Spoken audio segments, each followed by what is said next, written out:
কোথায় যাচ্ছেন ম্যাডাম? হুম হুম হুম অবশ্যই। এই মারো ঠেলা, খাইছে মারি, হেচ্ছে মারি, মারো মারো মারো মারো। কষ্ট হয়েছে বিশাল। কষ্ট হয়ে যায় সকালবেলায় গাড়িটা বের করতে গিয়ে। একটু মাছ বাজারে যাবো, আজকে হাটবার আমাদের এই জায়গায় না। হ্যাঁ, এখন সোজা একদম মাছ বাজারে যাবো। এত সকালে না, আর একটু পরে।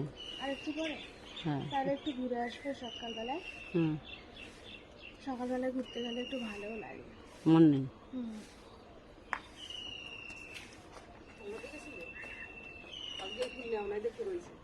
কি আমরা আজকে রুটির কারখানার ওইদিকে গেছিলাম। তাহলে